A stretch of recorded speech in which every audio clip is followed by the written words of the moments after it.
Hello વિદ્યાર્થી મિત્રો, કેમ છો બધા? આશા રાખું છું કે સારી એવી બોર્ડ ગુજકેટ અને નીટની તૈયારી કરી રહ્યા હશો. બેટા આપણે હવે લેક્ચર નંબર 3 જોવાના છીએ. ઓલરેડી આપણે પ્રચલન અને હલનચલનની અંદર 2 લેક્ચર જોઈ લીધા છે. ખૂબ સારી રીતે આપણે ભણ્યા હશે અને એવી આશા પણ રાખું છું કે એનું રિવિઝન પણ કર્યું હશે. કારણ કે જો એ 2 લેક્ચર નહીં તમે જોયા હોય અથવા રિવાઇઝ નહીં કર્યું હોય તો આ ત્રીજા લેક્ચરમાં તમને ખબર પડશે નહીં. એટલે મહેરબાની કરીને એ લેક્ચર પણ રિવાઇઝ કરજો અને આ લેક્ચર પણ જોઈ લેજો. ખૂબ મજા આવવાની છે. આજે નોટ પેન અને પાણીની બોટલ લઈને બેસી જજો, બરાબર? કારણ કે આજે આપણે એવો ટોપિક જોવાના છીએ કે જે એનસીઈઆરટી ની અંદર આપેલો છે, પણ જ્યારે એને વાંચવા જઈએ છીએ તો આપણને ખૂબ જ અઘરો પડી જતો હોય છે. આપણે એ અઘરાને આજે સરળ કરવાનો છે, એટલે કોઈ ચિંતા કરવાની નથી. પણ એક કામ એ કરવાનું છે કે જ્યારે આપણું લેક્ચર પૂર્ણ થાય ત્યારે તરત જ એનસીઈઆરટીમાં નજર મારી લેજો, જેના કારણે તમારી એનસીઈઆરટી જે છે કમ્પ્લીટ તૈયાર થઈ જાય.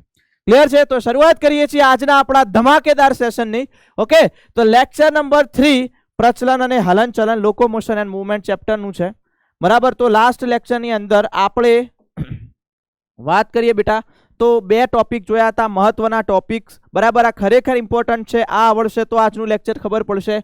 સ્નાયુ તંતુક અને સંકોચનશીલ પ્રોટીનની રચના આપણે એકદમ સરળ રીતે આકૃતિ દોરી અને સમજવાનો પ્રયત્ન કર્યો હતો. ક્લિયર? તો જ્યારે આજે વાત કરીએ તો સ્નાયુ સંકોચનની ક્રિયાવિધિ અને કંકાલ તંત્ર. કંકાલ તંત્રમાં આપણે થોડીક પ્રારંભિક માહિતી મેળવીશું, થોડા ઘણા હાડકાઓનું નામ જોઈશું, બરાબર? બાકી એનું તો નેક્સ્ટ લેક્ચરથી આપણે સંપૂર્ણ કંકાલ તંત્ર પૂર્ણ કરવાનું છે ને આપણું ચેપ્ટર પણ પૂર્ણ થઈ જશે 4 લેક્ચરની અંદર. ક્લિયર? ખૂબ મજાથી આપણે ભણવાના છીએ. તો આજે આ 2 જે ટોપિક્સ છે બેટા, એ ટોપિક્સથી આપણે વાત કરીએ છીએ. ખરેખર બહુ મસ્ત છે. ક્યાંય પણ ધ્યાન તમારું દોરવાય નહીં અને નોટ પેન અને પાણીની બોટલ લઈને બેસી રહેજો. જ્યાં સુધી લેક્ચર પૂર્ણ ન થાય ત્યાં સુધી ક્યાંય પણ આપણે જવાનું નથી. તો ભાઈ શરૂઆત કરીએ છીએ આપણે સ્નાયુ સંકોચનની ક્રિયાવિધિ કંકાલ તંત્રની અંદર, બરાબર? એટલે કંકાલ તંત્ર પછી વાત કરીશું આપણે.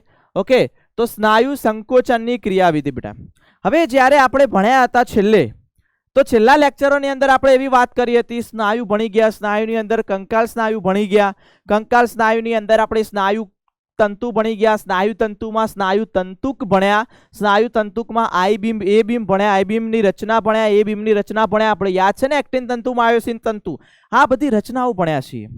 હવે આપણે આજે એ ભણવાનું છે કે જ્યારે આપણે કોઈ પદાર્થને ઉંચકીએ છીએ, જ્યારે આપણે વજન ઉંચકીએ છીએ, ત્યારે આપણા સ્નાયુઓ કેવી રીતે સંકોચાય છે. જેમ કે તમે કોઈ વજન ઉંચકો છો હાથેથી, તમારા બાયસેપના તરત જ સ્નાયુ કેવા થઈ જશે? એકદમ સંકોચાઈ જાય છે.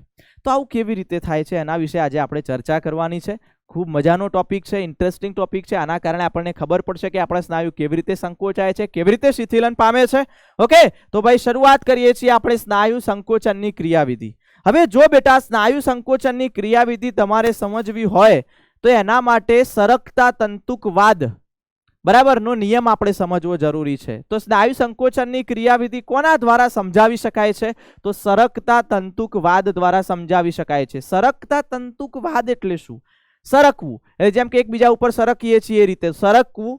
સરકતા એટલે સરકે છે. તંતુક, તંતુક એટલે આઈ બીમ એ બીમ, વાદ એટલે નિયમ. તો સરકતા તંતુકવાદ દ્વારા આપણે આ સ્નાયુ સંકોચનની ક્રિયાવિધિ સમજાવી શકીએ છીએ. તો પહેલો અહીંયા આપણે મુદ્દો લખી શકાય, બરાબર? તો પહેલો અહીંયા મુદ્દો લખી દઈએ બેટા. તો સરકતા તંતુકવાદ દ્વારા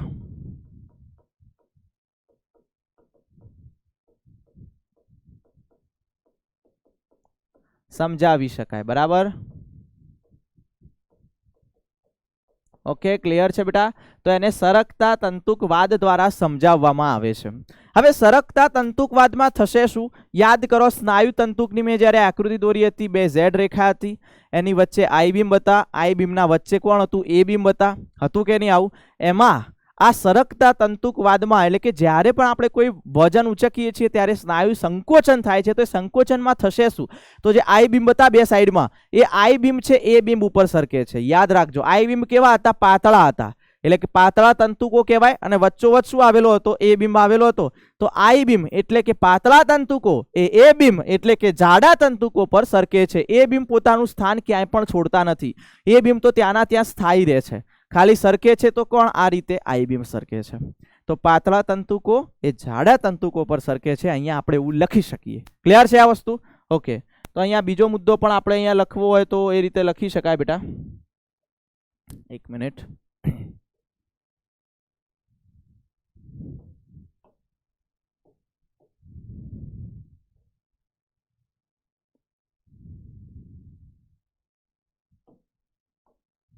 ઓકે, તો આ જગ્યાએ આપણે લખી શકીએ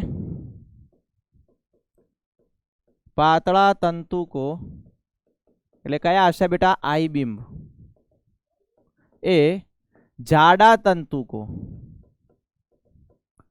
એટલે કે એ બિંબ પર સરકે છે. ક્લિયર છે આ વસ્તુ? બરાબર. તો પાતળા તંતુકો એ જાડા તંતુકો એટલે જાડા તંતુકો એ બિંબ છે ને પોતાનું સ્થાન જાળવી રાખે છે, ક્યાંય પણ સરકતા નથી, એની લંબાઈમાં ક્યાંય પણ ફેરફાર થતો નથી. આ વસ્તુ યાદ રાખજો. જે છે આઈ બિંબ સરકે છે, એની લંબાઈ વધઘટ થતી હોય. ક્લિયર છે? ઓકે, તો ચલો આ વસ્તુ તો મેં તમને સમજાવી દીધું. હવે આપણે એને આકૃતિ દ્વારા સમજીએ તો વધારે સમજ પડશે. જ્યારે આપણે કોઈ વજન ઉચકવું છે, બરાબર, જેમ કે એક વસ્તુ વિચારો, મારે પથ્થર ઉચકવો છે, તો પથ્થર મેં ઉચક્યો તો સ્નાયુનું સંકોચન થશે, આપણે જાણીએ છીએ. પણ એ સ્નાયુનું સંકોચન થાય એના ઓર્ડર ક્યાંથી મળે છે? તો આપણા ચેતાતંત્રમાંથી. હવે ચેતાતંત્રમાં જે ઓર્ડર હોય એટલે કે જે સંદેશાઓ હોય, એ સંદેશાઓ લાવવા લઈ જવાનું કામ કોણ કરે છે? તો આપણે જાણીએ છીએ ચેતાકોષ કરે છે. એટલે કે ટૂંકમાં ચેતાકોષમાંથી, એક ચેતાકોષમાંથી બીજા ચેતાકોષમાં, બીજા ચેતાકોષમાંથી ત્રીજા ચેતાકોષમાં, આમ સળંગ સંદેશાઓનું વહન થતું હોય છે.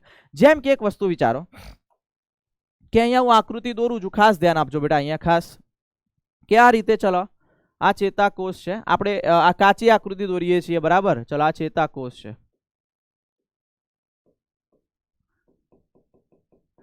ચલો આ ચેતાકોષ છે, બરાબર. આ એક ચેતાકોષ, પછી આ બીજા ચેતાકોષ એની સાથે આ રીતે જોડાયેલો છે, બરાબર. એના પછી તરત ચલો હવે આ મગજનો પહેલો ચેતાકોષ છે, ત્યાંથી સંદેશો આવ્યો બીજામાં, બીજામાંથી ત્રીજામાં આવશે. છેલ્લે ઓર્ડર કોને આપવાનો છે? મગજે કોના માટે ઓર્ડર મોકલેલો છે બેટા? તો મગજે મોકલેલો છે ઓર્ડર એ સ્નાયુ માટે, કારણ કે સંકોચન કોને કરવાનું છે? સ્નાયુને કરવાનું છે. સંકોચન કોને કરવાનું છે બેટા? સ્નાયુને કરવાનું છે. ક્લિયર? એટલે હવે ચેતાકોષ છે, લાઇનસર ક્યાં છેલ્લે ક્યાં આપશે સંદેશો? સ્નાયુને. એટલે વિચારી લો કે આ છેલ્લો ચેતાકોષ છે અને એ ચેતાકોષ કોને સંદેશો આપે છે? તો આ સ્નાયુને. આ શું છે? સ્નાયુ છે. ચલો વિચારી લો. હવે આપણે એવું ભણી ગયા છીએ, બરાબર, કે ભાઈ ચેતાકોષ હોય, બે ચેતાકોષ વચ્ચે જે અવકાશ રહેલો એને આપણે શું કહીએ છીએ? ચેતોપાગમ. ચલો આ જે અવકાશ છે બેટા બંને વચ્ચે, એને આપણે શું કહીએ છીએ? ચેતોપાગમ અથવા ચેતોપાગમીય અવકાશ કહીએ છીએ આપણે. હા કે ના? યસ. બીજી એક વસ્તુ બેટા, આ ચેતોપાગમ વચ્ચે શું આવેલું હોય છે? યાદ કરો. આ પણ ચેતોપાગમ થયો. આ બંને વચ્ચે શું આવેલું હશે? એસિટાઇલ કોલાઇન, જે આપણે એને ન્યુરોટ્રાન્સમીટર અથવા ચેતાપ્રેષક દ્રવ્ય કહીએ છીએ. યાદ કરજો ભાઈ, બરાબર. ચેતોપાગમ અવકાશની અંદર જે સંદેશાઓ છે, સંદેશાઓ કોના સ્વરૂપે આગળ વધતા હોય છે? તો એસિટાઇલ કોલાઇન એટલે કે ન્યુરોટ્રાન્સમીટર, જેને ગુજરાતીમાં ચેતાપ્રેષક દ્રવ્ય કહેવાય. તો એના સ્વરૂપે આગળ વધશે. તો આ જે છે એ શું છે બેટા? તો આ જે છે એ ચેતાપ્રેષક દ્રવ્ય, જેને આપણે ન્યુરોટ્રાન્સમીટર કહીએ. અને એમાં પણ એ કયું હોય બેટા? એસિટાઇલ કોલાઇન સ્વરૂપે. એસિટાઇલ કોલાઇન સ્વરૂપે એ ચેતાપ્રેષક દ્રવ્ય આવેલું હોય છે. ક્લિયર? હવે જોજો, અહીંયા એક રચના બની છે જે તમારી બુકમાં નામ આપેલું છે, પણ એ બુકમાં નામ તમે ડાયરેક્ટ જોશો ને તો ગૂંખવું પડશે. પણ અહીંયા તમને કહી દઉં છું કેવી રીતે યાદ રાખવાનું. કે આ જે છેલ્લો ચેતાકોષ હતો, ચલો આ જગ્યાએ મગજે ઓર્ડર આપ્યો આ ચેતાકોષને. આ ચેતાકોષ જે ઓર્ડર હતો એ આને આપ્યો, અને આને કોને ઓર્ડર આપવાનો? સ્નાયુને, કારણ કે સંકોચન તો સ્નાયુને કરવાનું છે. તો આ છે આપણું શું બેટા? આ સ્નાયુ છે. આ શું છે? સ્નાયુ છે, બરાબર. આ જે છે સ્નાયુ છે. હવે જોજો, હવે ખાસ અહીંયા ધ્યાન આપજો બેટા કે આ જે છે ચેતાપ્રેષક દ્રવ્ય છે, બરાબર. આ ચેતાપ્રેષક દ્રવ્ય છે અને આ ચેતોપાગમ છે. એમાં આ ચેતાકોષનો છેલ્લો ભાગ એટલે કે આ ભાગ અને આ જે ભાગ છે સ્નાયુનો ભાગ, આ બંને ભાગ ભજવ્યો. આ બંને ભાગ ભજવ્યો એટલે કે ચેતાકોષનો અંતિમ ભાગ એટલે ચેતાંત વાળો ભાગ, ચેતોપાગમ વાળો ભાગ, અને પછી શું આવશે? આ જગ્યાએ સ્નાયુ વાળો ભાગ આવી જશે. તો આ બંને જે છે, હવે જે રચના બનાવે છે એને આપણે શું કહીએ? ચેતાકોષ વાળો ભાગ આવ્યો એટલે ચેતા, સ્નાયુ વાળો ભાગ આવ્યો એટલે સ્નાયુ, અને બંને વચ્ચે એક તકતી, ચપટી તકતી જેવી રચના બની તો એને કહેવાય તકતી. તો ચેતા સ્નાયુ તકતી અથવા ચેતા સ્નાયુ સંધાન. સંધાનનો મતલબ જોડાણ, એટલે કે અહીંયા ચેતાકોષનો ભાગ પણ જોડાયેલો છે અને સ્નાયુનો ભાગ પણ જોડાયેલો છે, જેને ચેતા સ્નાયુ સંધાન કહેવાય. અથવા તો આ પ્રેરક ચેતાકોષ છે, સંદેશો લાવવા વાળો ચેતાકોષ છે, એટલા માટે પ્રેરક અંતઃતક્તિ પણ કહેવાય, અંદરની બાજુએ બને છે એટલા માટે. તો આનું નામ શું થાય? ચેતા સ્નાયુ સંધાન. બે જોડાયેલા છે, ચેતા અને સ્નાયુ બંને. અથવા એને પ્રેરક અંતઃતક્તિ. કેમ પ્રેરક? કારણ કે પ્રેરક ચેતાકોષ છે એટલા માટે. તો અહીંયા આપણે એનું નામ લખી શકીએ, ચેતા સ્નાયુ સંધાન અથવા તો પ્રેરક અંતઃતક્તિ. તો યાદ રાખજો, આવું આપણી બુકમાં લખેલું છે. તો કોના કોના વચ્ચે બને આ બધું? ચેતાકોષ અને સ્નાયુ વચ્ચે બનતું હોય છે. હવે વાસ્તવમાં જો હું આને ઝૂમ કરું, બરાબર, આ આટલો ભાગ ઝૂમ કરું, ચેતા સ્નાયુ વાળો ભાગ, તો વાસ્તવમાં એ કેવો લાગતો હશે એના વિશે આપણે ચર્ચા કરીએ. તો આ જે ભાગ છે બેટા, એને જ્યારે આપણે ઝૂમ કરીએ છીએ, ચલો આટલો ભાગ આપણે ઝૂમ કરીએ એવું વિચારી લો. જોજો ભાઈ, ખાસ જોજો, આ બહુ ભણવાનું બહુ મહત્વ રાખે છે અહીંયા. ચલો મેં એટલો ભાગ ઝૂમ કર્યો, તો વાસ્તવમાં સ્નાયુ જે છે એ સ્નાયુ કેવો લાગતો હશે એ ખાસ ધ્યાન આપજો.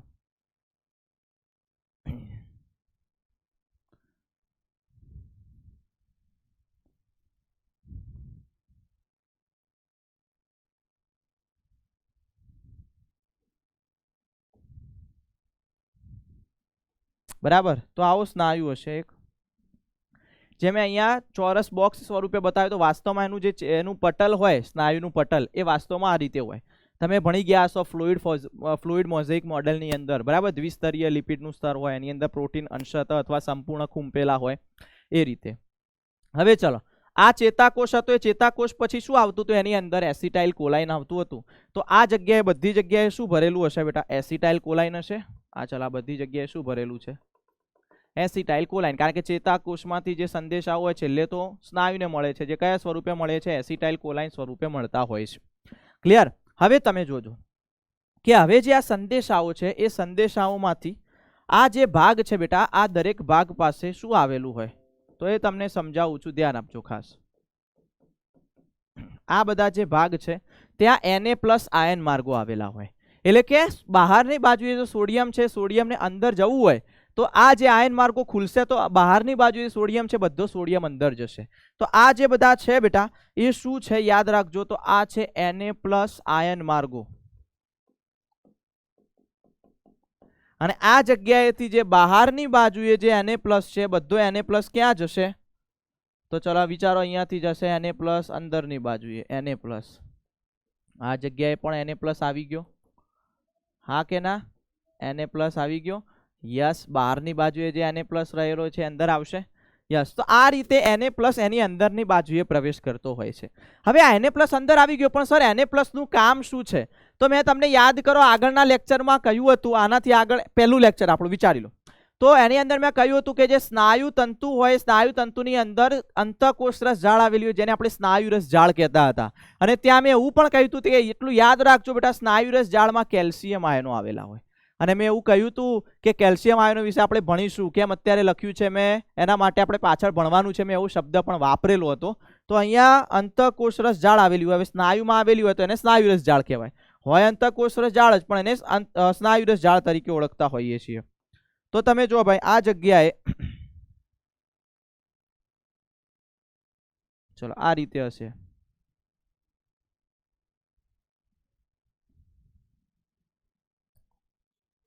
બરાબર. આ બધી છે સ્નાયુ રસ જાળ. અને એ સ્નાયુ રસ જાળની અંદર બધામાં શું રહેલો હશે? કેલ્શિયમ રહેલો હશે, Ca+2 રહેલો હશે. એટલે હવે થાય છે શું, તમે જોજો, આ જે Na+ હતો બેટા, એ Na+ છે એ આને ધક્કો મારશે, બરાબર. આ બધા Na+ આને શું કરશે? ધક્કો મારશે, જેના કારણે આમાંથી શું બહાર નીકળશે? એટલે આમાંથી જે છે એ Ca2+ બહાર નીકળશે. Ca+2. હવે ભાઈ આખું આ સ્નાયુ છે, તો સ્નાયુની અંદર શું આવેલું હોય? સ્નાયુ તંતુ આવેલો હોય. સ્નાયુની અંદર શું આવેલો હોય? તો સ્નાયુ તંતુક આવેલો હોય. આઈ બીમ ને એ બીમ વાળા. ચલો, આવા અલગ અલગ સ્નાયુ તંતુક આવેલા હશે કે નહીં આવેલા હોય? જોજો, અહીંયા ખાસ ધ્યાન આપજો, હું આકૃતિ દોરું છું, બરાબર. આ રીતે, બરાબર, આ રીતે સ્નાયુ તંતુક આવેલા હોય. એ બીમ અને આઈ બીમ વાળા આપણે આકૃતિ આગળ દોરી હતી. ક્લિયર? Z રેખા હોય, વચ્ચે આઈ બીમ હોય, એ બીમ હોય, ઓકે, H રેખા, M રેખા, એ બધું જોવા મળે. તો આ જે Ca+2 છે એ આની અંદર આવીને જોડાઈ જશે. અને એમાં પણ ક્યાં જોડાશે? તો જે આઈ બીમના ટ્રોપોનિન હોય ને ટ્રોપોનિન પર જોડાશે. કારણ કે આપણે યાદ કરો જ્યારે આઈ બીમની રચના મેં દોરી હતી, જી એક્ટિન, એફ એક્ટિન, ટ્રોપોનિન, ટ્રોપોમાયોસિન, તો એમાં કેલ્શિયમ કોની પર આવીને જોડાશે? ટ્રોપોનિન ઉપર જોડાશે. અને જેવું ટ્રોપોનિન ઉપર આ કેલ્શિયમ જોડાયું એટલે ટ્રોપોનિને શું કર્યું? તરત જ ઢાંકણ ખોલી દીધું, જેના કારણે પેલા માયોસિન અને એક્ટિન એકબીજા સાથે જોડાઈ જશે અને સ્નાયુ સંકોચનનો પ્રારંભ થઈ જશે. ક્લિયર છે આ વસ્તુ? યાદ છે બધું? આ માયોસિન ઉપર એ શું હતું? એક્ટિનનું જોડાણ સ્થાન હતું, જે ભાગ જોડાઈ જશે. તો ક્યારે આ સ્નાયુ સંકોચનની શરૂઆત થાય? તો જ્યારે Ca2+ એ ટ્રોપોનિન સાથે જોડાય ત્યારે આ શરૂઆત થાય સ્નાયુ સંકોચનની. તો જો પહેલું શું થશે? અહીંયા ખાસ ધ્યાન આપજો બેટા, અહીંયા ખાસ ધ્યાન આપજો. સ્નાયુ સંકોચનની ક્રિયાવિધિ કોના દ્વારા સમજાવી શકાય? તો સરકતા તંતુકવાદ દ્વારા સમજાવી શકાય. બરાબર, એ આપણે સમજીએ છીએ, હજુ બાકી છે, ઘણું બધું બાકી છે, પણ આ એકવાર રિવાઇઝ કરું છું. હવે પાતળા તંતુકો એ જાડા તંતુકો ઉપર સરકશે. બરાબર, આ વસ્તુ યાદ રાખજો, ક્યાંક તમારે વિધાન અને કારણમાં પૂછાઈ શકે છે આવું. એક ચેતાકોષમાંથી બીજા ચેતાકોષમાં, બીજા ચેતાકોષમાંથી આગળના ચેતાકોષમાં જશે અને પછી છેલ્લે સ્નાયુમાં આવશે. પણ બે ચેતાકોષ વચ્ચે, ચેતાકોષ અને સ્નાયુ વચ્ચે શું રહેલું હોય? ચેતોપાગમ અવકાશ રહેલો હોય, જેમાં એસિટાઇલ કોલાઇન અથવા તો ન્યુરોટ્રાન્સમીટર અથવા ચેતાપ્રેષક દ્રવ્ય મુક્ત થાય. બરાબર, તો આ ચેતાકોષ અને સ્નાયુ વચ્ચે જે સંધાન જોવા મળે એને શું કહીએ? ચેતા સ્નાયુ સંધાન કહેતા હોઈએ છીએ, અથવા એને પ્રેરક અંતઃતક્તિ કહીએ છીએ. સ્નાયુ વાસ્તવમાં આ રીતે લાગતો હોય, જેમાં આ બધી જગ્યાએ શું ભરેલું હશે? એસિટાઇલ કોલાઇન હશે અને સોડિયમ આયન માર્ગો આ જગ્યાએ આવેલા હશે. સોડિયમ આયન માર્ગો જેવા ખુલે છે એટલે સોડિયમ અંદરની તરફ પ્રવેશ્યો. હવે અંદર સ્નાયુરસ જાળમાં શું આવેલું હતું? કેલ્શિયમ આયન માર્ગો, કેલ્શિયમ આયન આવેલા હતા. તો સોડિયમે શું કર્યું? સ્નાયુરસ જાળમાંથી કેલ્શિયમ આયન માર્ગો ને કેલ્શિયમને ખુલ્લા કર્યા. તો કેલ્શિયમ ક્યાં જોડાયો? સ્નાયુ તંતુકના ટ્રોપોનિન સાથે જોડાય. ટ્રોપોનિન સાથે જોડાય એટલે એના કારણે ટ્રોપોનિનમાંથી ઢાંકણ દૂર થશે, એટલે માયોસિનનું ઢાંકણ પણ દૂર થશે, જેના કારણે એક્ટિન ને માયોસિન જોડાશે અને સ્નાયુ સંકોચનની શરૂઆત થશે. હવે એક્ઝેક્ટલી જે લખ્યું આપણે, જે આ રીતે પ્રક્રિયા થઈ, આપણે એકવાર લખી દઈએ તો તમને એવું નોટ સ્વરૂપે કામમાં આવે. બરાબર, તો ચાલો ધ્યાન આપજો અહીંયા ખાસ. બરાબર, એક મિનિટ યાર. ઓકે,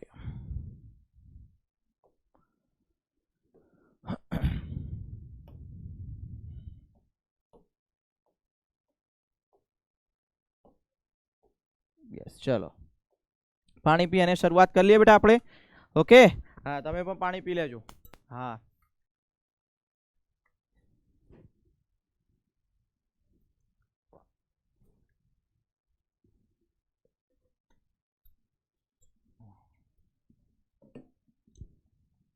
ચાલો હવે આ બાજુ ધ્યાન આપો બધાએ.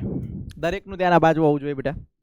બરાબર, હવે આપણે શું લખ્યું બેટા? તો જોજો ખાસ અહીંયા, અહીંયા ધ્યાન આપજો કે જે ચેતાકોષ હતો બેટા,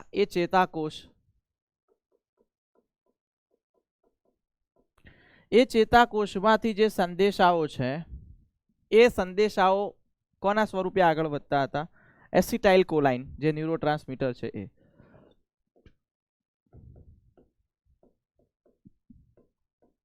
ઓકે, ચાલો, એસિટાઇલ કોલાઇન જે છે એ પછી આગળ કયા ભાગે આવતું હતું? સ્નાયુવાળા ભાગે. બરાબર, સ્નાયુવાળો ભાગ. એટલે કોનું નિર્માણ થશે? ચેતા સ્નાયુ સંધાનનું નિર્માણ થયું અહીંયા. હા કે ના? ચેતા સ્નાયુ સંધાન. ઓકે, ચાલો, ત્યાર પછી શું થશે બેટા? સોડિયમ આયન માર્ગો ખુલશે. સોડિયમ આયન માર્ગો ખુલતા હતા ને ભાઈ? હા, એમ તો અહીંયા લખી શકાય સોડિયમ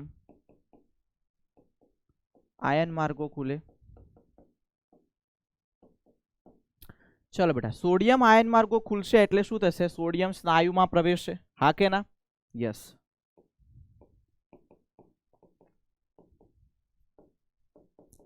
પ્રવેશે. સોડિયમ આયન માર્ગો ખુલ્યા, સોડિયમ અંદર પ્રવેશો ત્યારે શું થયું બેટા? સ્નાયુરસ જાળમાંથી Ca2+ મુક્ત થાય. હા કે ના? Yes,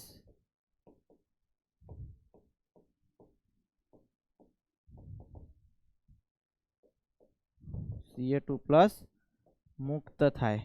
okay, yes. પછી આગળ શું થશે બેટા? Ca2+ મુક્ત થયો તો એને શું કર્યું? એ કોની સાથે જોડાયો? ટ્રોપોનિન સાથે જોડાયો. હા, તો અહીંયા લખી શકાય Ca+2 એ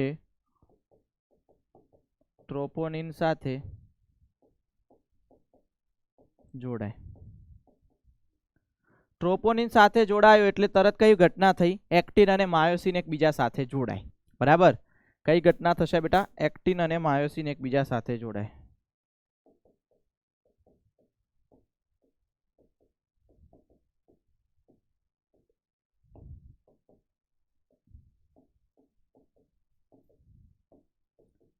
ઓકે, હવે એક્ટિન ને માયોસિન એકબીજા સાથે જોડાઈ ગયા. હવે થશે શું એ ખાસ ધ્યાન આપજો ભાઈ. મેં તમને લાસ્ટ લેક્ચરની અંદર તમને યાદ હોય બેટા તો આ રીતે આપણે એક આકૃતિ દોરી હતી, યાદ છે? આ કોની આકૃતિ હતી ભાઈ? કોની આકૃતિ હતી? આ માયોસિનની આકૃતિ હતી. અને માયોસિનમાં તમને યાદ હોય તો મેં આ રીતે કંઈક બતાવ્યું હતું. છે ભાઈ યાદ આવું કંઈ? યસ ઓર નો? હા સર, કેમ નહીં? એમાં આ જે ભાગ હતો એ શું હતું? એક્ટિન જોડાણ સ્થાન હતું. એકા અને એકા, હે? અને આ જે ભાગ હતા એ શું હતું? તો એટીપી જોડાણ સ્થાન, એટલે કે ત્યાં શું રહેલું હતું? એટીપીએઝ ઉત્સેચક, સક્રિય એટીપીએઝ ઉત્સેચક. હે? ઓકે, હવે થશે શું કે આ જે છે એક્ટિન જોડાણ સ્થાન છે. ચલો એવું વિચારી લો, આ એક્ટિન જોડાણ સ્થાન છે. બરાબર, વિચારી લો, નીચે જઈ રહ્યું. બરાબર, હવે જો આ એક્ટિન જોડાણ સ્થાન છે. હવે આપણે વાત કરીએ તો આ જે છે એ બીમ છે. એ બીમ પર શું રહેલા હોય? આઈ બીમ રહેલા હોય. બરાબર, ચલો આઈ બીમ રહેલા છે.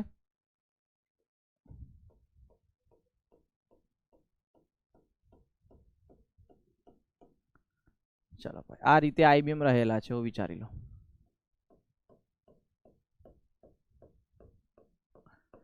ચલો આઈ બીમ છે આ. બરાબર, કાચી આકૃતિ દોરીએ છીએ આપણે સમજવા માટે. ઓકે, હવે આઈ બીમ પર આપણે જાણીએ છીએ બેટા શું હશે આ જગ્યાએ?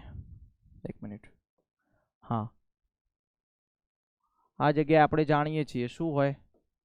ટ્રોપોમાયોસિન હોય. અને ટ્રોપોમાયોસિન પણ શું રહેલા હતા? યાદ છે ને? આ ટ્રોપોનિન હતા, હે ને? યસ. હવે શું થાય છે બેટા એક્ઝેક્ટલી જોજો તમે કે જેવું અહીંયા ટ્રોપોનિન સાથે કોણ જોડાયું બેટા? આ જગ્યાએ Ca+2 આવીને જોડાઈ ગયો. એટલે આ ટ્રોપોનિન તરફ Ca+2 આવી જોડાઈ ગયા, એનું ઢાંકણ ખુલી ગયું ઉપરનું. અને આ બંને જે છે એકબીજા સાથે, જો ટ્રોપોનિન ના જો, ટ્રોપોનિન તો થોડો દૂર થઈ જાય, આ એફ એક્ટિન વાળો ભાગ છે એની સાથે જોડાઈ જશે. બરાબર, આમાં પણ એફ એક્ટિન વાળો ભાગ, એટલે આ રીતે આઈને જોડાઈ જશે. આ આઈ બીમ છે, આ એ બીમ છે, તો આ રીતે આઈને જોડાઈ જશે. આખો ભાગ આ રીતે આઈને જોડાશે. બરાબર, ને બંને વચ્ચે કોનું નિર્માણ થયું? સેતુનું નિર્માણ થયું. એટલે કે આ બંને વચ્ચે જે સેતુનું નિર્માણ થયું છે તો એની અંદર આપણે શું જોઈશે? ઉર્જા તો જોઈશે ને, કારણ કે આ જે છે એ બીમ છે, વાસ્તવમાં એ બીમ આ રીતે જોડાય. જોજો ખાસ તમને કહું. હા, ચલો આ જે છે આઈ બીમ છે, જોજો ખાસ જોજો બેટા, અહીંયા ખરેખર બહુ ઉપયોગી છે. તો આ જગ્યાએ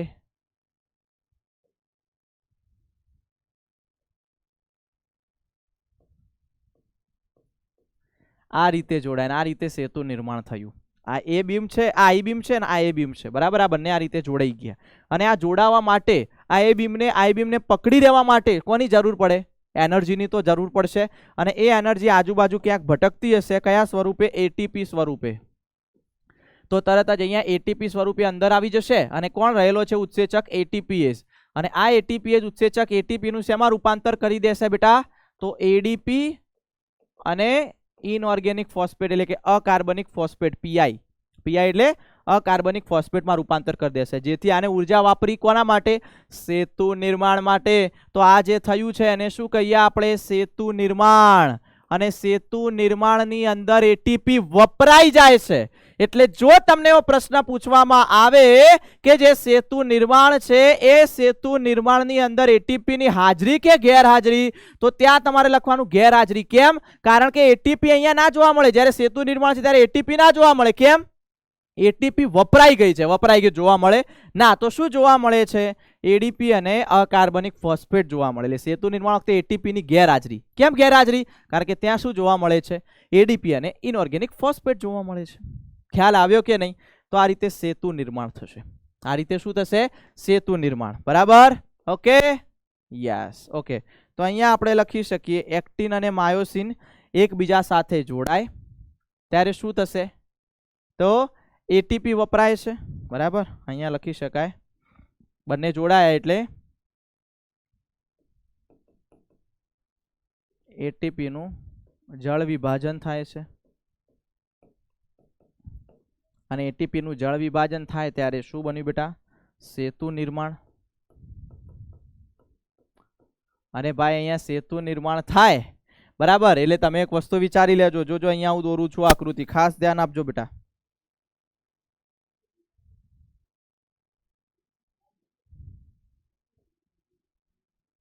આ ઝેડ રેખા હતી, ચલો ભાઈ, આ પછી આ ઝેડ રેખાની અંદર આઈ બીમ હતા,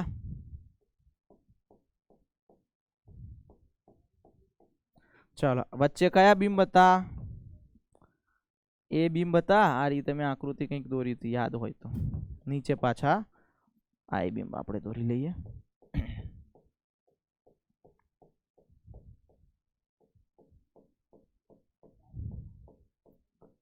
જોજો હવે, ખાસ જોજો હવે કેવું હોય એક્ઝેક્ટલી.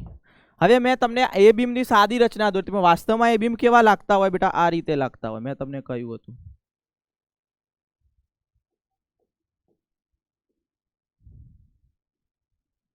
આ રીતે સર્પાકાર રચના હોય ને ભાઈ એ બીમ ની, અને અંદરની બાજુએ શું હોય? પૂંછડીઓ હોય બધાની. Okay, yes. હવે તમે જોજો, હવે જ્યારે કેલ્શિયમ અહીંયા ટ્રોપોનિન સાથે જોડાય ત્યારે આ બધા એકબીજાને શું કરવાનું કોશિશ કરશે બેટા? ખેંચવાની કોશિશ કરશે. એટલે આ જે ભાગ છે, આ ભાગ આ રીતે જોડાઈ ગયો, જોજો, અને આ ભાગ છે ને આ રીતે જોડાઈ જાય, આ રીતે. એટલે આ ભાગ છે આઈ બીમ ને આ રીતે ખેંચવાનો પ્રયત્ન કરે, આ રીતે, અને આ ભાગ છે આઈ બીમ ને આ રીતે ખેંચવાનો પ્રયત્ન કરે. એટલે જોજો ખાસ, હવે જોજો, આ બે છે એ બીમ, આ બે આ જે છે કયા છે? એ બીમ છે, બરાબર. અને એની ઉપર આઈ બીમ વિચારો તો આ રીતે ખેંચે, આ રીતે. એટલે એના કારણે શું થશે? જે આઈ બીમ બતાવે કઈ બાજુ આવશે? અંદરની બાજુ ખસશે. હવે જો આઈ બીમ અંદરની બાજુ ખસે તો ઝેડ રેખા પણ અંદરની બાજુ. કેમ? કારણ કે ઝેડ રેખા કોની સાથે જોડાઈ છે? આઈ બીમ સાથે જોડાયેલી છે. હવે એટલે આઈ બીમ બતાવે બધા ખેંચાયા એટલે અંદરની બાજુએ આવ્યા. એટલે ચલો આઈ બીમ બતા એ બધા આ રીતે અંદર આવી ખેંચાઈ ગયા, ખેંચાઈ ગયા. હવે વચ્ચેનો એચ વિસ્તાર હતો, એચ વિસ્તાર ક્યાં ગયો? ગાયબ થઈ ગયો. કેમ? કારણ કે એચ વિસ્તાર આપણે કોને કહેતા હતા? વચ્ચેની ખાલી જગ્યાને. હવે તો ખાલી જગ્યા જોવા જ મળતી નથી, તો એચ વિસ્તાર ગાયબ થાય. આ જે છે સ્નાયુ સંકોચનની ક્રિયાવિધિની હું વાત કરી રહ્યો છું બેટા. કોની વાત કરી રહ્યો છું? સ્નાયુ સંકોચનની ક્રિયાવિધિની. તો એચ વિસ્તાર ગાયબ થઈ ગયો. આઈ બીમ બતા એકબીજાની નજીક આવ્યા, એટલે કે એમનું અંતર ઘટ્યું, તો ઝેડ રેખા પણ નજીક આવી. પણ એ બીમમાં કોઈ ફેરફાર તમને લાગે છે? એ બીમ તો ત્યાંના ત્યાં જ છે, એટલે એ બીમની અંદર કોઈ જાતનો ફેરફાર થતો નથી. આ વસ્તુ યાદ રાખવાની. તો અહીંયા સેતુ નિર્માણ થાય છે, અને સેતુ નિર્માણ થાય ત્યારે શું થાય બેટા? તો અહીંયા લખી શકાય કે સેતુ નિર્માણ વખતે સર અહીંયા જે ઝેડ રેખા એકબીજાની નજીક આવે,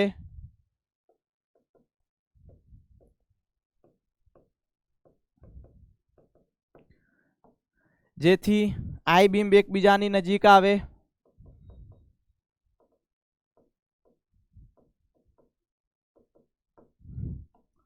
પરંતુ એ બિંબ પોતાનું સ્થાન જાળવી રાખે.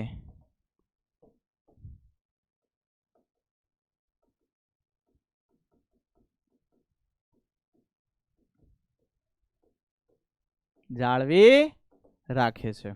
ક્લિયર છે આ વસ્તુ? Okay, done. તો આ વસ્તુ અહીંયા ખ્યાલ આવી ગયો તમને બધાને. હવે શું થશે જોજો ખાસ, હવે જોજો બેટા ખાસ. હવે તમે જોજો કે મેં આ રીતે એક આકૃતિ દોરી હતી. ચલો અહીંયા હું સારી રીતે સમજાવું.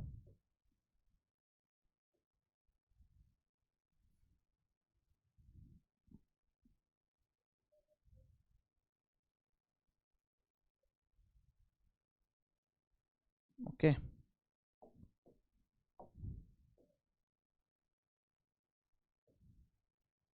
Okay, done. હવે જોજો આ જગ્યાએ હતા આપણા આઈ બીમ.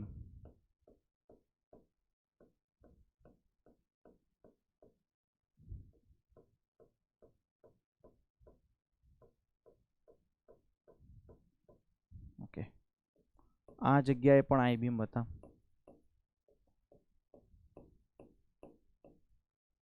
અને આ જગ્યાએ પણ આઈ બીમ હતા. ઓકે,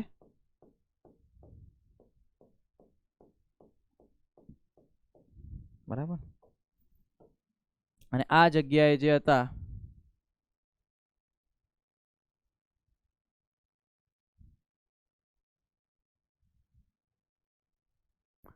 એ બીમ. હવે ચાલો અહીંયા સેતુ નિર્માણ થઈ ગયું છે, બરાબર. એટલે કે આ જગ્યાએ, ચલો આ જગ્યાએ આ જગ્યાએ સેતુ નિર્માણ થઈ ગયું છે. ચાલો, એટલે કે આઈ બીમ બે બીમ વચ્ચે સેતુ બની ગયો. હવે શું થશે?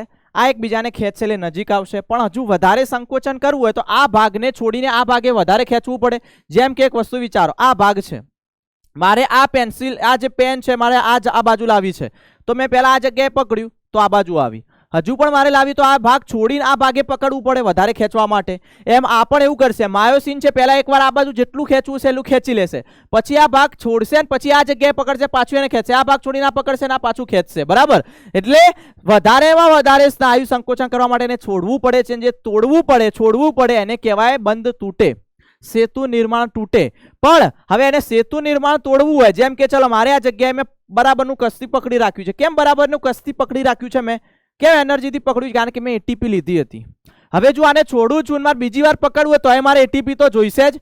એટલે પહેલેથી જ આ માયોસિન છે એવું વિચારી લે છે કે આને આપણે છોડીએ એના પહેલા આપણે એક એટીપી લઈ લઈએ આપણી પાસે. એક શું લઈ લઈએ? એટીપી આપણી પાસે લઈ લઈએ. કેમ? કારણ કે ફરીથી આપણે એને બંધ બનાવવો પડશે, ત્યારે એટીપીની જરૂર પડશે.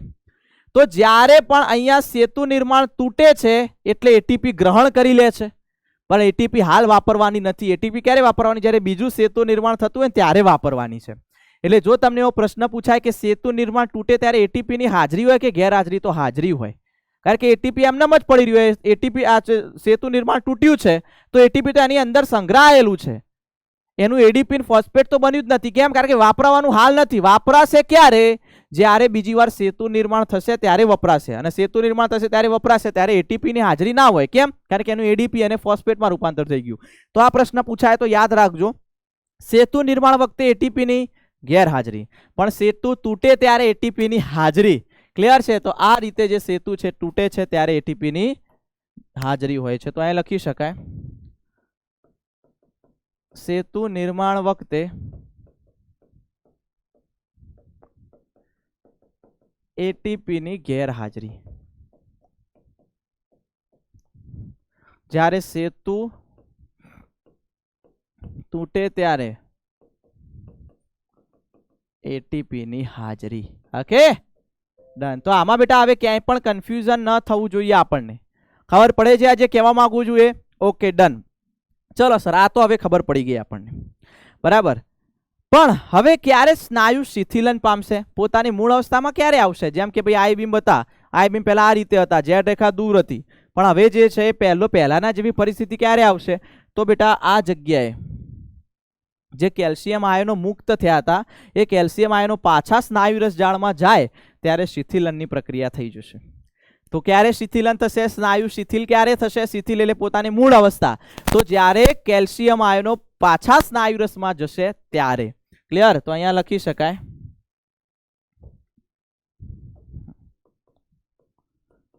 જ્યારે Ca+2 આયનો પાછા સ્નાયુરસમાં જાળમાં જાય ત્યારે શું થશે બેટા? સ્નાયુનું શિથિલન થાય છે.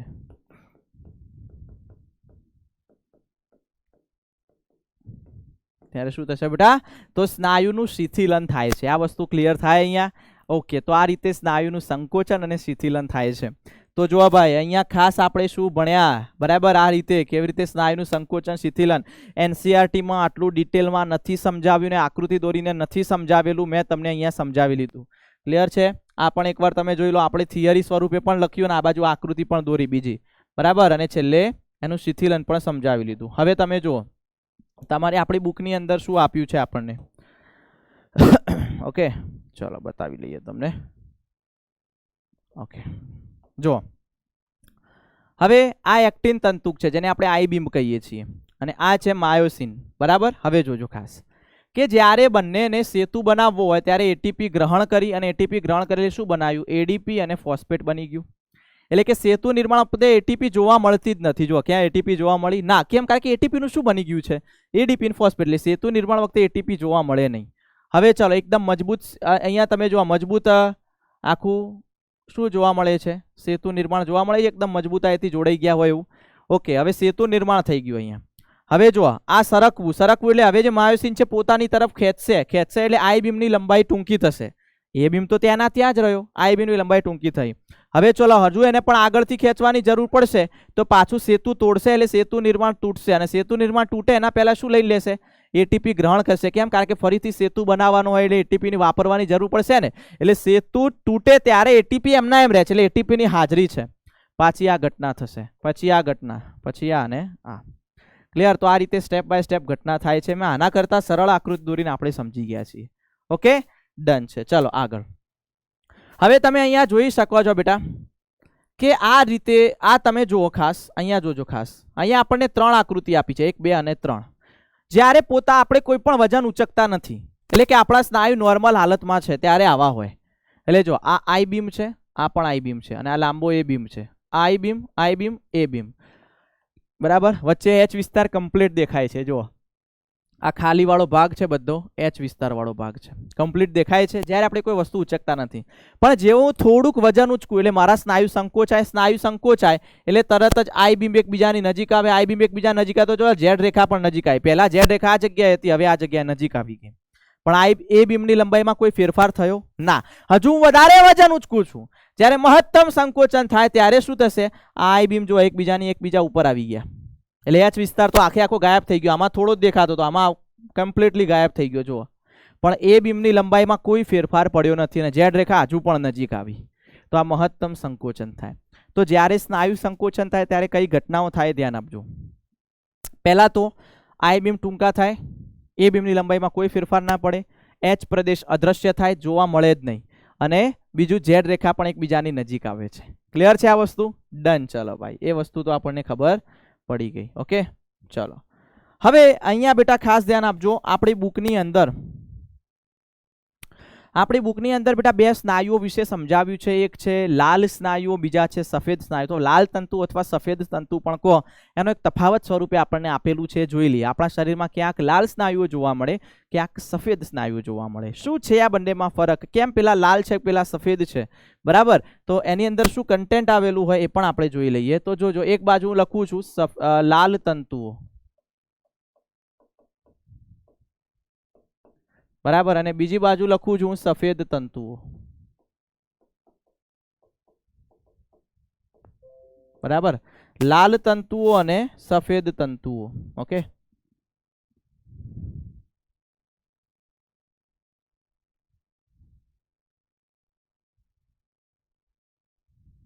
ઓકે.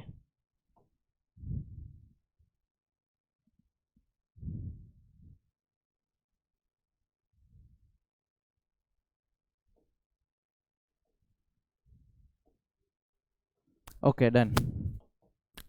હવે બેટા અહીંયા ખાસ ધ્યાન આપજો. આપણે એક એક લાઈન લખીએ કે આમાં લાલ દેખાય છે. કેમ? આપણા શરીરના કેટલાક તંતુઓ લાલ રંગના છે, કારણ કે એની અંદર માયોગ્લોબિન આવેલું હોય, માયોગ્લોબિન લાલ રંગનું હોય, એટલા માટે લાલ દેખાય. તો એ લખી શકાય તે માયોગ્લોબિન ધરાવે છે, જેથી તે લાલ રંગના હોય છે. આ માયોગ્લોબિન ધરાવતા નથી, તેથી એ સફેદ રંગના હોય છે. બરાબર. તો એ લખી શકાય તે વધુ પ્રમાણમાં માયોગ્લોબિન ધરાવે છે. વધુ પ્રમાણ લખીએ, બરાબર. તે પ્રમાણમાં ગ્લોબિન ધરાવે છે, જેથી તે લાલ રંગના દેખાય છે. જ્યારે આમાં તફાવત લખવો હોય તો તે ઓછા પ્રમાણમાં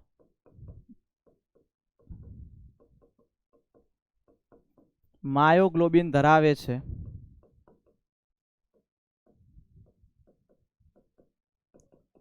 જેથી તે સફેદ રંગના દેખાય છે. ઓકે, જેથી એ કયા રંગના દેખાશે બેટા? સફેદ રંગના. ચલો બીજો મુદ્દો લખીએ આપણે અહીંયા. ઓકે, બીજો મુદ્દો અહીંયા લખીએ હવે ખાસ, કે આની અંદર ઓક્સિજન વધારે માત્રામાં જોઈએ છે, આને ભરપૂર ઓક્સિજન જોઈએ છે. તો આ વધુ O2 વાપરે છે, આ ઓછો O2 વાપરે છે. ક્લિયર? તો આ લખી શકીએ વધુ O2 વાપરે છે, જ્યારે આની અંદર શું લખી શકાય? ઓછી માત્રામાં O2 વાપરે છે. હવે ભાઈ આ વધારે માત્રામાં O2 વાપરે તો આ કેવા સ્નાયુ કહેવાય? જારક સ્નાયુઓ, કારણ કે ઓક્સિજનની વધારે જરૂર હોય. આને ઓછી જરૂર હતી તેથી અજારક સ્નાયુઓ કહેવાય. તો અહીંયા લખી શકાય તેને જારક સ્નાયુઓ કહે છે.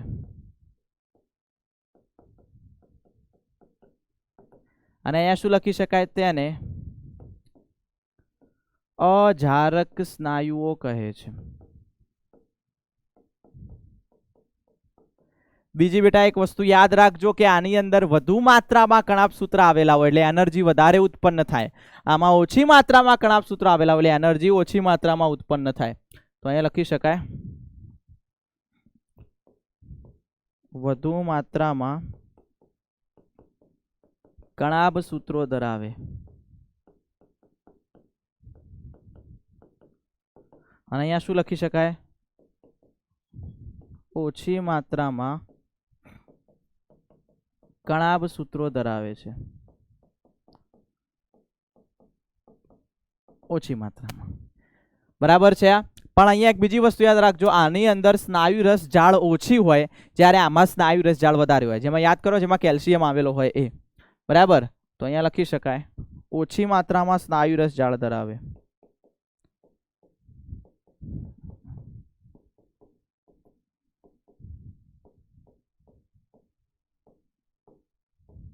અને આ વધુ માત્રામાં સ્નાયુ રસ જાળ ધરાવે. Okay, yes. તો આ બંને વચ્ચે તફાવત હતો. ક્લિયર છે? ચલો, તફાવત આવડે કે ના આવડે ભાઈ? આમાં કોઈ મોટી વાત છે નહીં. Okay, done. એક મિનિટ.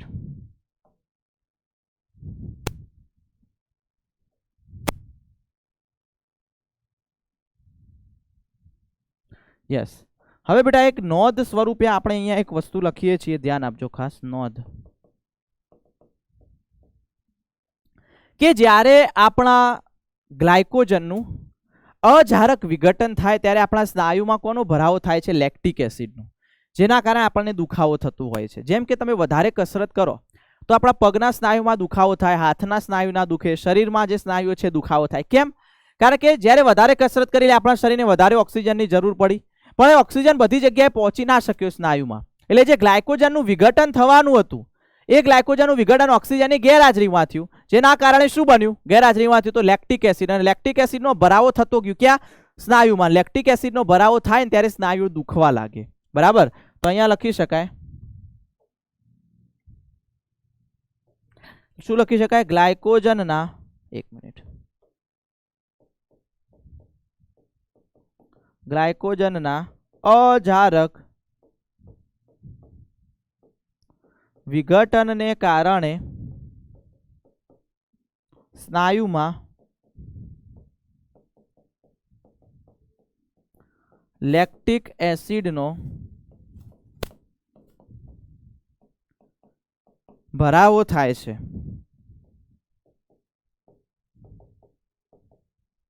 જેથી સ્નાયુઓમાં દુખાવો થાય છે. બરાબર. પાછું 2-3 દિવસ પછી નોર્મલ કન્ડિશન આવશે એટલે પાછું જેમ હતું એમ થઈ જશે. ક્લિયર છે આ વસ્તુ? તો આપણા ચેપ્ટરનો આ પહેલો પોર્શન અહીંયા પૂર્ણ કર્યો છે. હવે આપણે જઈએ છીએ કંકાલ તંત્ર પર. સ્નાયુઓ વિશે વાત બધી જ પૂરી કરી લીધી અહીંયા. હવે કોના વિશે વાત કરવાની છે? કંકાલ તંત્ર. ખરેખર બહુ ઇન્ટરેસ્ટિંગ ટોપિક છે. આપણા શરીરમાં કઈ કઈ જગ્યાએ કેટલા હાડકાં અને કયા કયા હાડકાં આવેલા છે એ હાડકાઓ વિશે આપણે ચર્ચા કરવાની છે. ક્લિયર છે બેટા? તો શરૂઆત કરીએ છીએ કંકાલ તંત્ર. બરાબર. કોના વિશે વાત કરીએ બેટા? કંકાલ તંત્ર. તો અહીંયા હું ટાઇટલ લખું છું કંકાલ તંત્ર. બરાબર. ઓકે, ચલો ભાઈ. સ્કેલેટલ સિસ્ટમ કહેવાય એને. કંકાલ, એક મિનિટ, કંકાલ તંત્ર, જેને આપણે સ્કેલેટલ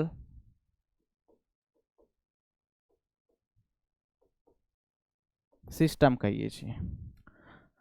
હવે બેટા કંકાલ તંત્ર, હાડકાઓ વગર તો ભાઈ આપણી કોઈ પણ જાતના અસ્તિત્વની વિચારણા કરવી એ અસંભવ છે.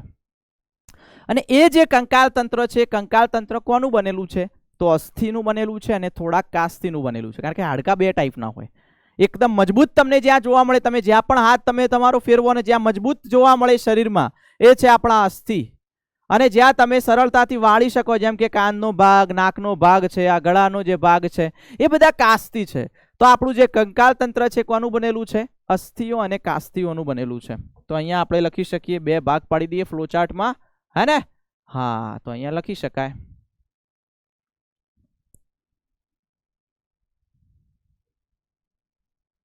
Okay, done. ચાલો, તો આપણું જે કંકાલ તંત્ર છે બેટા, એ અસ્થિઓ અને કાસ્થીઓનું બનેલું છે. ઓકે, કોનું બનેલું છે? અસ્થિઓ અને કાસ્થીઓ.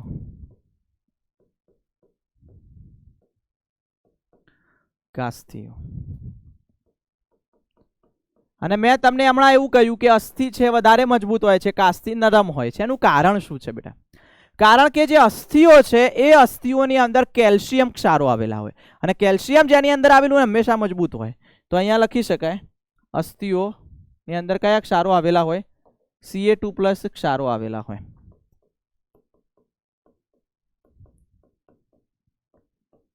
જ્યારે જે કાસ્થી છે બેટા, એ કાસ્થી શું ધરાવે? કોન્ડ્રોઇટિન ક્ષારો. કોન્ડ્રોઇટિન એટલે ગુજરાતીમાં કાસ્થીજન્ય ક્ષારો ધરાવે, જે નરમ હોય. બરાબર, તો અહીં લખી શકાય કોન્ડ્રોઇટિન એટલે કાસ્થીજન્ય ક્ષારો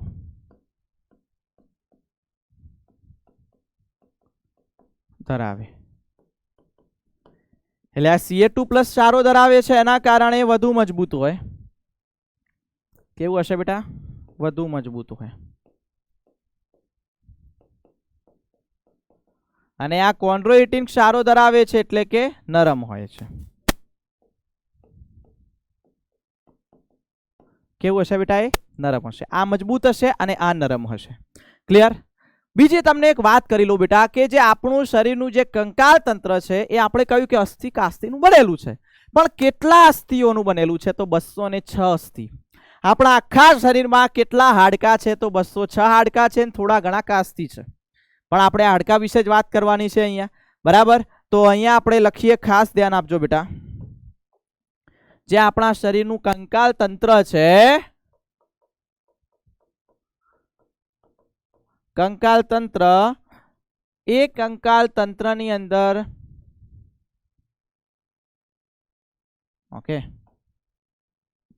ખાસ ધ્યાન આપજો બેટા. અહીંયા કેટલા મેં કયા? 206.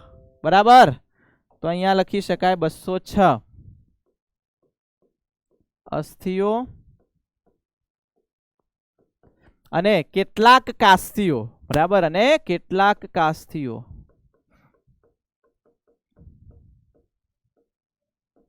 કાસ્તીઓનું બનેલું છે. 206 અસ્થિ અને કેટલાક કાસ્તીનું બનેલું છે. એમાં 206 અસ્થિની અંદર પણ વાત કરું તો બેટા, એ હાડકા જે છે પણ અલગ અલગ ભાગમાં વહેંચાયેલા છે. એક છે અક્ષીય કંકાલ અને બીજું છે ઉપાંગીય કંકાલ. બરાબર, તો આપણું આખું કંકાલ તંત્ર બે ભાગમાં વહેંચાયેલું છે. એક છે અક્ષીય. અક્ષીયનો મતલબ જે અક્ષર વચ્ચેના ભાગમાં, આપણા શરીરની જે મુખ્ય અક્ષ અથવા ધરી બનાવે એ. જેમ કે વચ્ચેના ભાગમાં ખોપરી વાળો ભાગ, આ પાંસળીઓ વાળો ભાગ, પછી વચ્ચે પાછળનો ભાગ વચ્ચે પણ આવે ને, કયો? કરોડ સ્તંભ છે, આ ઉરોસ્થિ છે, એ બધા વચ્ચે આવે. જ્યારે ઉપાંગમાં કયા? તો બે હાથ બે પગ, એ ઉપાંગમાં આવે. તો આપણું જે 206 અસ્થિ વાળો જે ભાગ છે બેટા, એ બે ભાગમાં વહેંચાયેલો છે.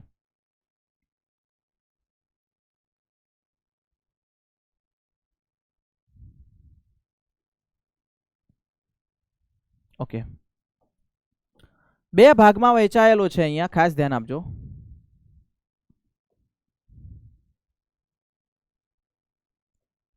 ઓકે, એક આવશે અહીંયા અક્ષીય કંકાલ અને બીજું આવે છે ઉપાંગીય કંકાલ. એક મિનિટ, હા, ઉપાંગીય કંકાલ.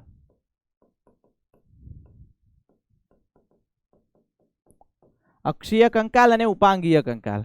એમાં અક્ષીય કંકાલ જે છે, એ અક્ષીય કંકાલ શું કરે છે? તો આપણા શરીરની મુખ્ય અક્ષ અથવા ધરી બનાવે.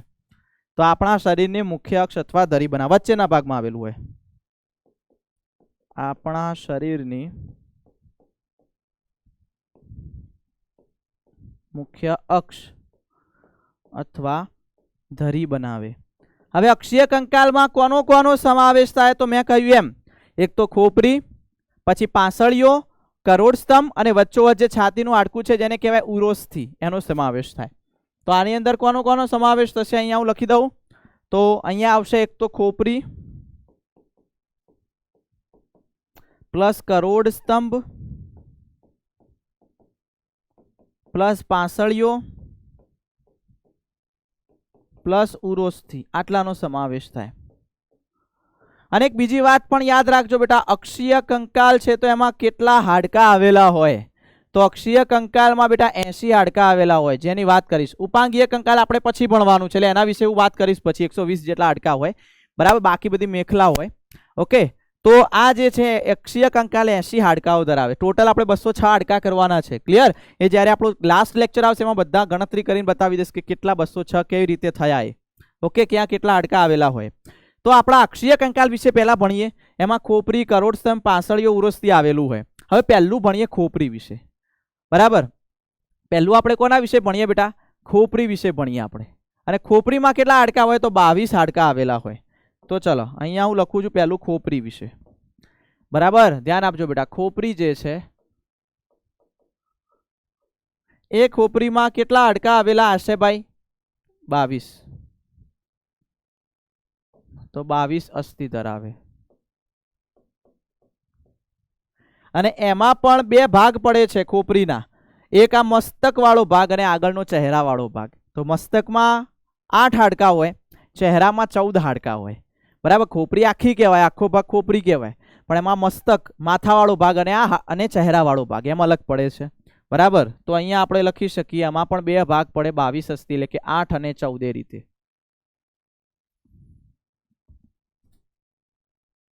ઓકે,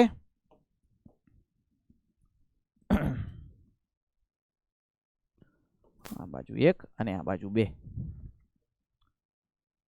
ચાલો ભાઈ, બધા હાડકાઓના આપણે નામ યાદ રાખીશું. 206 હાડકાઓના નામ યાદ રાખવાના છે. મને તો મોઢે છે ભાઈ, તમારે યાદ રાખવા પડશે, હે ને? ચાલો અહીંયા હું વાત કરું બેટા, તો આવશે આ બાજુ મસ્તકના અસ્થિ.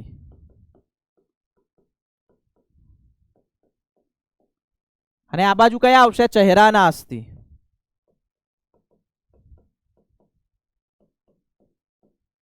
ઓકે, પહેલા મસ્તકના અસ્થિ ભણી લઈએ. મસ્તકમાં કેટલા? 8 હાડકાઓ હોય. કેટલા હોય બેટા? 8 અસ્થિ આવેલા હોય. તો અહીંયા લખીએ 8 અસ્થિ આવેલા હોય. કઈ જગ્યાએ 8 અસ્થિ? પેલા એ 8 હાડકાના નામ લખી દઈએ આપણે, એક્ઝામ્પલ. ચલો અહીંયા ધ્યાન આપજો બધાએ, એક્ઝામ્પલ લખીએ છીએ આપણે. બરાબર, કયા હોય? જો અહીંયા લખું છું અગ્ર કપાલી, બરાબર, મધ્ય કપાલી, શંખક, પશ્વ કપાલી, એથમોઇડ અને સ્ફિનોઇડ.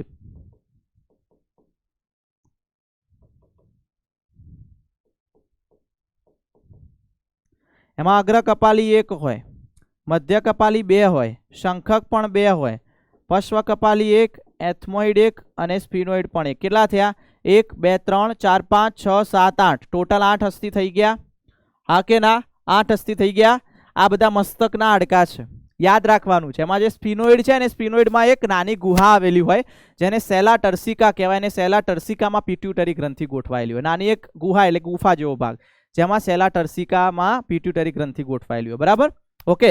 તો 8 હાડકા મસ્તકના અસ્થિ થઈ ગયા ભાઈ. આ વસ્તુ ખબર પડે છે અહીંયા જે કહેવા માંગુ એ? તો મસ્તકના અસ્થિ 8. અગ્ર કપાલી 1 હોય, મધ્ય કપાલી 2 હોય, શંખક 2 હોય, પશ્વ કપાલી 1 હોય, એથમોઇડ 1 હોય અને સ્ફિનોઇડ 1 હોય. ક્લિયર? હવે હું અહીંયા વાત કરું બેટા ચહેરાના અસ્થિ. બરાબર, પહેલી વસ્તુ તો આ જે છે બેટા, આ બધા શું કરશે? તો આ બધાએ શું કરશે? તો મગજના રક્ષણ માટે એક બાહ્ય સખત આવરણ બનાવે, જેને આપણે મસ્તક પેટી કહીએ. આ ઉપરનો ભાગ એકદમ સખત હોય, જે શું કરે? મગજનું રક્ષણ કરે. તો એ લખી શકાય, મગજના રક્ષણ માટે બાહ્ય સખત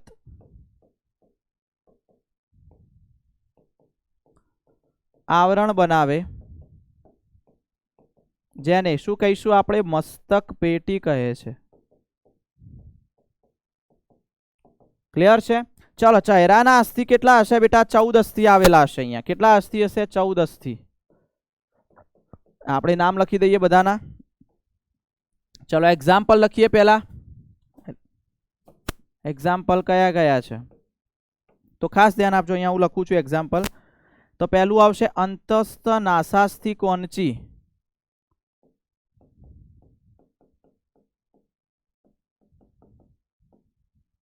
बराबर। त्यार पछी आवशे हनुअस्थी। त्यार पछी ઝાયગોમેટિક। पछी आवशे લેક્રિમલ। बराबर। अंतस्थ नासास्थी कोणची पछी एक आवशे नासास्थी। पछी आवशे तालवीय अस्थि। पछी आवशे अधोहनु अस्थि। पछी आवशे हलास्थी। ओके केटला थया जोजो। हवे आ बे होय, आ पण बे, आ पण बे, आ पण बे होय, आ पण बे होय, आ पण बे होय। आ बंने छेल्ला सिंगल 1 1 होय, एक एक होय। गण 2 4 6 8 10 12 13 અને 14 થઈ ગયા 14।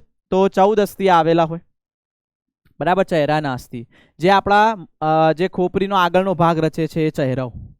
ક્લિયર છે। તો આ રીતે આપણે ખોપરીના અસ્થિ ભણી ગયા। ટોટલ 22 થઈ ગયા। 14 અને 8 22। ઓકે ડન છે। આ ખબર પડી જાય બધાને।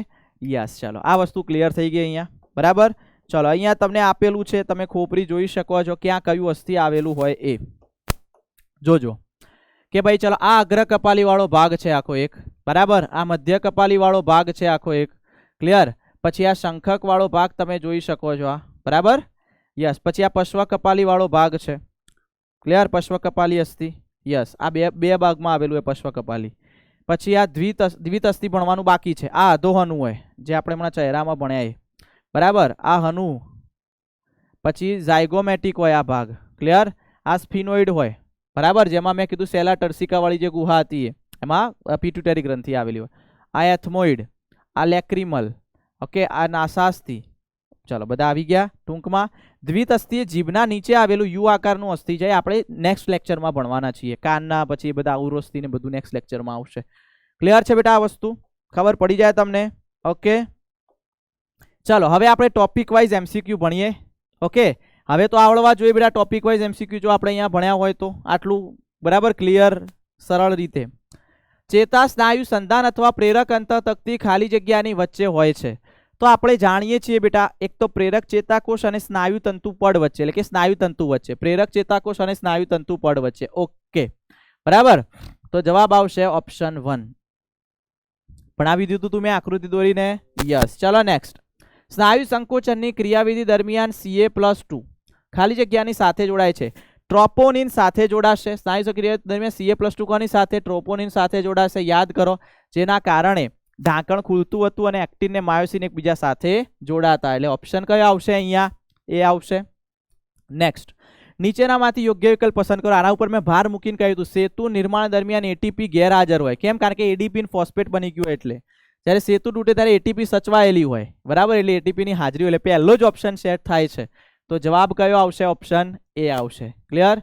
નેક્સ્ટ પ્રાણી કોષમાં ગ્લાયકોજનનું અજારક શ્વસન થાય ત્યારે કોનું નિર્માણ થતું હતું ફક્ત લેક્ટિક એસિડ CO2 નહીં ભાઈ ઓનલી લેક્ટિક એસિડનું નિર્માણ થતું હતું જેના કારણે મેં કીધું ભરાવો થાય એટલે દુખાવો થાય આવું કહ્યું હતું મેં। યસ ચલો ઘણા કણાપ સૂત્ર મોટા જથ્થામાં ઓટું વાપરે ઓછી માત્રામાં માયોગ્લોબિન સ્નાયુરસ ઝાડ ઓછી ઉપરનામાંથી લાલ સ્નાયુ માટે સંગત એટલે સાચું કયું છે જોઈએ તો કણાપ સૂત્રો વધારે હોય તો હા હોય। મોટા જથ્થામાં ઓક્સિજન વાપરે તો એ પણ વાપરે લાલ સ્નાયુ। ઓછી માત્રામાં માયોગ્લોબિન ના ખોટી વાત ઓછી માત્રામાં ની વધુ માત્રામાં હોય। સ્નાયુરસ ઝાડ ઓછી હોય તો હા એ ઓછી હોય બરાબર। તો કયા પહેલું બીજું અને ચોથું સાચું છે તો પહેલું બીજું અને ચોથું તો જવાબ કયો આવશે ઓપ્શન સી આવશે। ક્લિયર એ સંગત છે અહીંયા બરાબર છે। તો ટોપિક વાઇઝ એમસીક્યુ પણ આપણે અહીંયા જોઈ ગયા। ક્લિયર છે બેટા। તો આ વસ્તુ અહીંયા આપણને આવડવી જોઈએ। આજે બહુ મહત્વનું લેક્ચર હતું। રિવિઝન કરજો વધારેમાં વધારે વાર અમુક અમુક સમય અમુક અમુક અંતરાલે પણ રિવાઇઝ કરતા રહેજો તો યાદ રહેશે કારણ કે આ થિયરી એ ટાઈપની છે પણ જો એકવાર યાદ રહી ગઈ 4-5 વાર રિવિઝન કરીને પછી નહીં ભૂલાય કારણ કે ગોખવાનું નથી આ સમજવાનું છે। ઓકે चलो આજે આપણે શું ભણ્યા બેટા તો આજે આપણે ભણ્યા સ્નાયુ સંકોચનની ક્રિયાવિધિ।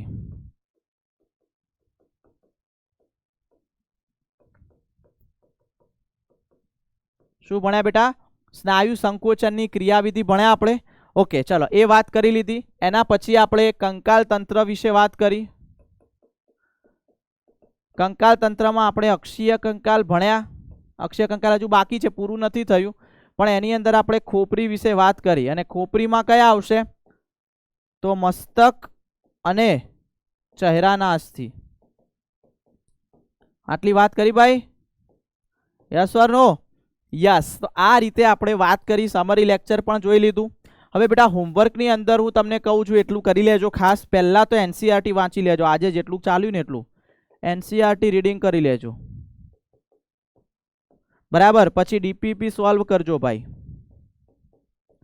ડીપીપી સોલ્વ કરી લેજો. અને ખાસ રિવિઝન, આગળના લેક્ચરનું રિવિઝન કરવાનું ભૂલતા નહીં. તો જ કામનું છે. જો ભાઈ એકવાર ભણ્યા અને એવું લાગી જાય મનમાં કે હવે તો આવડી ગયું છે, આપણે પરીક્ષામાં લખી દઈશું, તો એ ખોટી વાત છે. અમુક અંતરાલે રિવિઝન કરવું જ પડશે. ક્લિયર છે? અને જો આજનું લેક્ચર મજા આવ્યું હોય બેટા, ખબર પડી ગઈ હોય, તો થમ્સઅપ આપવાનું ભૂલતા નહીં કમેન્ટ બોક્સની અંદર, જેના કારણે મને ખબર પડે કે જે સમજાવ્યું છે બાળકોને સમજ પડી ગઈ છે. ખૂબ મજા આવી આજે ભણાવવાની. અને એનસીઈઆરટી એકવાર વાંચશો તો હવે એનસીઈઆરટી ફૂદા જેવી લાગશે ભાઈ, સહેલી લાગશે. ક્લિયર છે? તો મળીએ આપણે નેક્સ્ટ લેક્ચરની અંદર. જાગતા રહેજો, સતર્ક રહેજો, વાંચતા રહેજો, લખતા રહેજો, ભણતા રહેજો, તો રિઝલ્ટ 100% આવતું રહેશે. અહીંયા સુધી રાખીએ છીએ. ખૂબ ખૂબ આભાર.